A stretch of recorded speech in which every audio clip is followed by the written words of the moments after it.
Memiliki rumah atau properti sendiri menjadi impian banyak orang. Selain sebagai tempat tinggal dan berkumpul bersama keluarga, rumah juga menjadi objek investasi jangka panjang. Karena itu, banyak orang yang tak masalah jika pada akhirnya harus memilikinya dengan cara kredit atau dicicil dalam waktu belasan bahkan puluhan tahun. Semua karena harga tanah dan properti terus meningkat secara drastis setiap tahunnya. Tapi apa jadinya kalau tempat tinggal yang nyaman dan sudah ditempati bertahun-tahun diakui orang, dirampas, lalu kita dipaksa keluar dan akhirnya harus dirobohkan secara paksa. Baru-baru ini viral penggusuran paksa rumah warga klaster Setia Mekar Residence 2 di Tambun, Bekasi, Jawa Barat. Hal ini menarik perhatian banyak pihak karena warga yang menjadi korban memiliki surat dan dokumen yang lengkap untuk membuktikan secara legal dan sesuai aturan perundang-undangan bahwa mereka secara hukum adalah pemilik sah rumah yang selama ini mereka tinggali.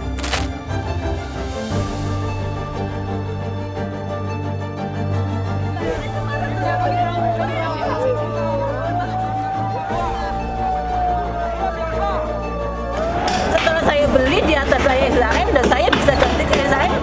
Udah, saya kan nggak tahu hukum, nggak tahu yang begitu-gitu. Nggak mungkin kita beli surat udah ada SHM kita telusurin ke atasnya, kan nggak bisa, nggak tahu saya.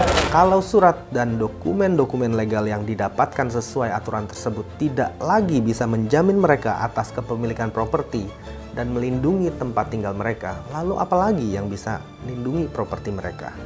Mari kita lihat beberapa poin kenapa masalah ini bisa viral.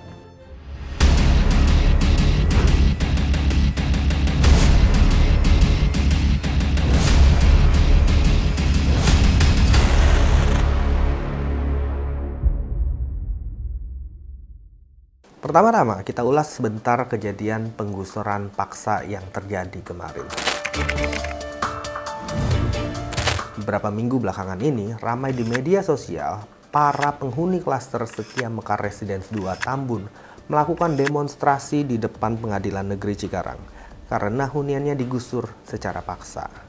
Penggusuran tersebut dilakukan berdasarkan putusan Pengadilan Negeri Bekasi yang terbit tahun 97 dari gugatan Mimi Jamilah, ahli waris dari pemilik tanah sebelumnya, Abdul Hamid.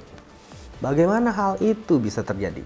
Jawabannya karena ada sertifikat ganda untuk sebidang tanah yang sama. Kepala Departemen Advokasi KPA, Roni Septian, mengklaim masalah sertifikat ganda muncul karena petugas kantor pertanahan di daerah malas untuk mengecek langsung ke lapangan. Para petugas kantor pertanahan juga dituding gampang percaya begitu aja pada dokumen serta klaim orang yang mengajukan permohonan. Tapi hal ini dibantah oleh Kepala Kantor ATR BPN Kabupaten Bekasi, Darman Simanjuntak. Menurutnya, secara prosedur, petugas pertanahan melakukan pengukuran tanah ke lapangan, memeriksa dokumen, dan mengecek batas tanah. Para petugas pertanahan disebutnya juga sudah memastikan penguasaan berdasarkan bukti-bukti fisik, pemeriksaan ulang hingga terbit sertifikat dalam batas waktu 2 bulan. Darman Simanjuntak juga menegaskan bahwa kasus penggusuran rumah warga di klaster Setia Mekar ini adalah murni perkara perdata yang ditangani oleh pengadilan. Sengketa ini terjadi karena adanya dua pihak yang mengklaim kepemilikan tanah dengan akta jual beli. BPN tidak memiliki keterlibatan di dalam perkara ini karena tidak ada permintaan data dari pengadilan, sehingga sengketa ini harus dikembalikan ke ranah hukum yang telah menangani kasus tersebut. BPN Kabupaten Bekasi tidak pernah menerima permohonan pengukuran yang mana sesuai pasal 93 ayat 2 BP 18/2021 itu merupakan kewajiban panitra bahwa sebelum dilakukan eksekusi panitra wajib memohon, jadi ada kata memohon pengukuran kepada kantor pertanahan untuk memastikan letak dan batas bidang tanah yang akan dieksekusi. Developer yang menjual tanah kepada warga mengaku pihaknya telah melakukan pengecekan sertifikat ke Badan Pertanahan Negara atau BPN. Mulai dari sertifikat hingga IMB semua terbukti aman. Sebelum melakukan transaksi jual beli, ya saya biasa melakukan pengecekan sertifikat tersebut di Badan Pertanahan Nasional dan saya dapati bahwasanya tidak terdapat dokir, tidak terdapat sertifikat itu ada di buku tanah. Ada di buku tanah, artinya kita bawa sertifikat aslinya ke Badan Pertanahan Nasional. Ya. Nah, lantas kemudian di tahun yang sama, di tahun 2019 kita juga mengurus perizinan, izin untuk mendirikan bangunan. Nah, terbitlah izin mendirikan bangunan sehingga kita develop lah di situ. Jadi IMB ada, sertifikat ada, sah semuanya. Sah semuanya. Baru Bapak jual? Baru saya jual. Warga yang mengambil rumah di sana pun terbukti bisa mengajukan KPR ke bank dengan sertifikat yang mereka dapat dari pihak developer. Sementara saya harus nyicil ke bank. Kemarin saya tanya ke bank, legalnya aman, legalitasnya aman, sertifikat ini. Ya. Terus gimana saya? Apa yang saya pegang tinggal di negara ini, kalau sertifikat juga masih begini. Berbekal surat-surat tersebutlah, para warga berani menempuh jalur hukum dan menyewa pengacara untuk mempertahankan tanah mereka. Berdasarkan pasal 195 ayat 6 HIR, jika ada sertifikat yang sah secara hukum, maka itu sudah menjadi alasan yang kuat untuk menunda eksekusi. Namun, ketika permohonan penundaan eksekusi sudah dimasukkan, eksekusi tetap dilakukan. Hal ini seolah membuat upaya warga yang terimbas tidak digubris oleh pihak berwenang. Padahal, dalam UU PA nomor 5 tahun 1960, pasal 20 dijelaskan, hak milik atas tanah adalah hak turun-temurun, terkuat dan terpenuh yang dapat dipunyai orang atas tanah. Sehingga SHM berarti bukti kepemilikan tertinggi atau terkuat atas suatu tanah yang berlaku untuk selamanya dan dapat diwariskan. Bahkan fakta di lapangan, ternyata pihak pengadilan salah sasaran dalam mengeksekusi tanah. Padahal mereka sudah memiliki SHM yang resmi dan legal selama 30 tahun. Rumah yang sudah rata dengan tanah tersebut tidak masuk ke dalam tanah yang disengketakan. Hal ini sesuai dengan pernyataan Menteri Nusron Wahid. Pak, kami cek, mana petanya? Ini lokasinya di sini kan? Setelah kami cek, ini yang disengketakan tuh ini, yang tebal ini. Ternyata setelah kami cek, di belakang 5 lokasi tanah ini, rumah ini tadi kami cek, ternyata di luar peta daripada objek yang disengketakan. Ada apa sebenarnya? Kalau sudah begini, siapa yang harus disalahkan dan dimintai pertanggungjawaban? Dari sini kita bisa tahu bahwa mafia tanah bukan hanya satu elemen saja, tapi gabungan dari beberapa elemen yang melakukan konspirasi jahat untuk mengeruk keuntungan dari masyarakat yang buta akan hukum dan peraturan mengenai kepemilikan tanah atau properti. Kasus sertifikat ganda ini merupakan salah satu perbuatan dari para mafia tanah ini. Faktanya, kasus sertifikat ganda bukanlah hal yang baru di Indonesia. Maraknya kasus yang disebabkan mafia tanah tersebut menimbulkan kerugian negara sekitar 5,7 triliun sepanjang tahun 2024. Hukuman yang menanti para mafia tanah ini pun tidak main-main. Lebih dari 3 pasal KUHP bisa menjerat mereka dengan hukuman maksimal 20 tahun penjara. Mengutip pernyataan dari Menteri Agraria dan Tata Ruang Kepala Badan Pertahanan Nasional, Bapak Nusron Wahid, ada sekitar 48.000 kasus mafia tanah di Indonesia. Sampai November 2024, pihaknya mengklaim sudah 79% kasus yang selesai.